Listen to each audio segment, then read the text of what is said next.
how to do and dare to actually do something you love is a topic which became selected, which we selected together with, I think, 30 to 40 people from LinkedIn, who I made a poll for this actually, and I said I am not so sure what people like me to speak about. And some of the people said, hey, you can speak about aerospace, you can speak about what you have done in Airbus, you can speak about your jet engine, and you can speak about how do you actually do what you love.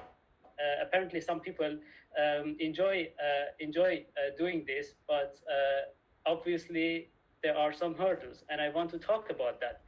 And I want to start my talk with a personal story from, I think, 20 years ago, when I'm not that old, from 20 years ago, when I was 8 years old, and I started to learn certain things also about what do I want to do in future, and or what do I want to become in future. And in our schools, we had a kind of a tradition to go back to our families and tell to our families, this is what we want to become in future, and in front of everyone, usually a little bit of a bigger celebration. And when I started to think about this at that early age, I started to learn something. And I remember that very well when I was coming home and I said, so this is what I want to do. I want to become a pilot. And my aunt was sitting there right next to my mom. And she started whispering, oh, being a pilot is so dangerous. He might die. Do you really want to let him become a pilot? And at that moment, of course, I was a kid and I was freaking out and going to my room and screaming that I will become a pilot and I will show you that I will become a pilot. And I think 15 years later, or a bit more, when I was sitting for the first time in the cockpit, I made a picture and I referred to that day and said, remember that day. So it's important to pursue what you really love. And often it starts with identifying what you love.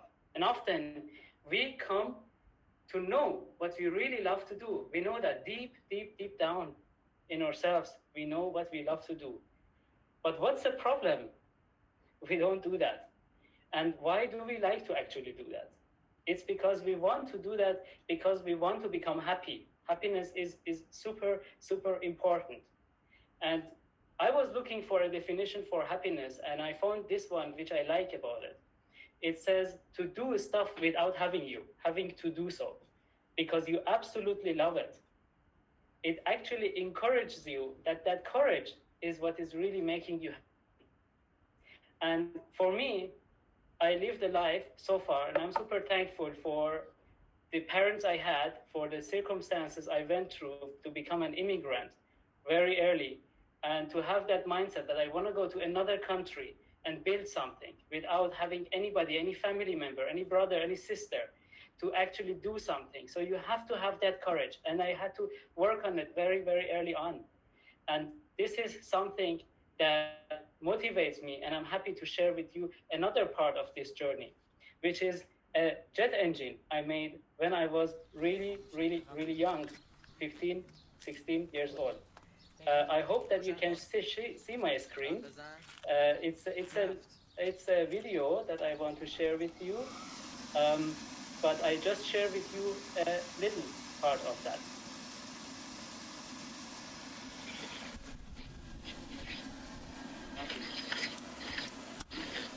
This is back in my high school time.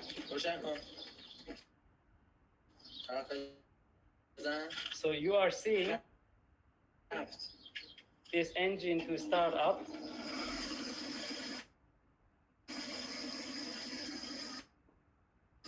And I want to share with you the happiness moment that we, 5 of us in that team, shared together. You see the fire coming out of this engine.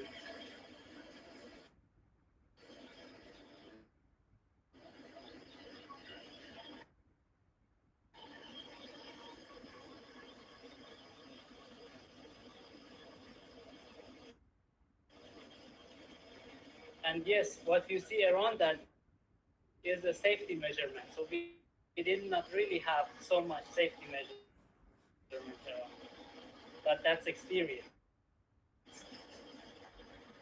I go a little bit forward. You slowly start to hear the noise, what you hear in the airports. And that is the voice and noise of the engine.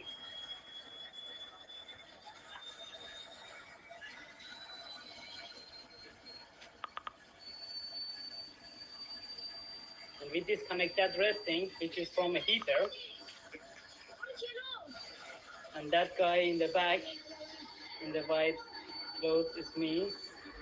And this people is attention. Yes. Think about what you are doing, how you are doing, and how old you are to do that. When I think about my career in Airbus, and I remember the people I worked with, some of those people, they were telling me you should not go to the management because you are too young. You should not become a CEO because you are too young.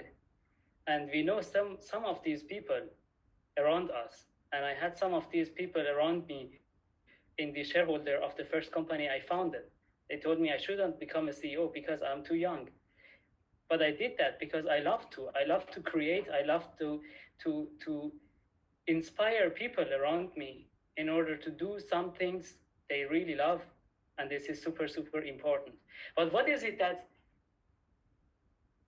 making me or making us to do that? What is it that is important for us that makes us do what we love, and what is it that is preventing us? In my opinion, it is fear. Most of the time, we are afraid that we say something and we make somebody sad, or we say something and somebody is not gonna like it. Carol is not gonna like what I'm saying, or that person who is telling me or writing a comment on Facebook maybe is not liking my picture that I am going to post on Facebook. And it starts from that small scale and it scales up to what we are actually doing. Scales up of our career, and this results to unhappiness. So this is super, super important. And I really, really want to pass this message that if you are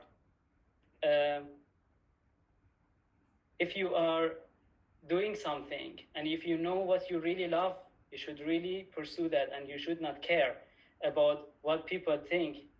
And also another part of it is what your parents think. Sometimes my parents, another example that I want to give to you is when I wanted to start studying aerospace. Nobody in my family, including my mom and dad, and they are educated people, they told me I should not study aerospace because I love so much going abroad, and because of the country, Iran, I come from, they told me I should not study that because otherwise I will not be able to go outside of Iran because I am coming from this country, and right now we have all the discussions between sanctions from US to the country. And I was sitting one day in my room, closing the door and saying, I really love to study aerospace, so I don't care. And I went to the computer and I selected all the aerospace courses that I wanted to, that I could select for studying in my after 18 years old. And I studied aerospace, and I did it, and I came abroad. So it's important. It was hard. It was hard to study aerospace. It was even harder for me with all these backgrounds to make it, to move to Germany. I had to go through so many interviews. They wanted to ask me so many different questions, but I made it because I loved it. And I still do what I love.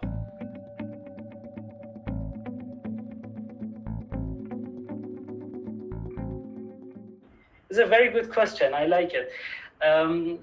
Biggest learnings. It's so being an entrepreneur is everyday learning actually. So you learn a lot of things, but in the time that I was leading Lisa Group and I was trying to close a couple of large governmental contracts, which took me a really, really long time. One of them we got it, I think, after 2.5 years, just last week. It was just to to have the perseverance and to not to stop. So I think this is really a big thing in the entrepreneurial journey, because it's very easy to give up. The easiest thing is to give up, and I'm dealing that with every day. It just becomes bigger. It's just easy to give up. It's just easy to make some decisions and say, yeah, fire that person, then everything is fine. Yes, maybe in the short term, yes, but think about the long term. And it's really important to think about the long term. Another thing which is a bit more advanced advice is that I did not see the mistakes I made as a CEO in the first year of me being CEO, because I was keeping it as my own company and I was really rushing through fire with that. And then I couldn't see the mistakes I make. And I made another company and I hired another CEO, which Konstantin is very well aware of. And then I started to learn, actually, that goes like this. Interesting. So it's good to try out, especially if you are young, whether you are an entrepreneur, whether you are an engineer, whether you are an author, to try out different things, to write about a different topic, to if you're a photographer, take different style of pictures, because that's when you start to learn different sides of yourself. And I think this is actually one of the biggest learnings I made. I didn't see my own mistakes until I stepped out of the shoes and looked outside of that and said, oh, this is actually what I did. These are a lot of mistakes I made. How can I improve that in the future? So much, Ali, for cooking our TEDx experience with this important message that you're talking about, which is daring to start a path even when you don't know what's going to happen and when it's very unclear where it leads. We wish that everyone feels more willing to take or seek out risks that can lead them to places they want to be and new places, hopefully. Thank you very much again.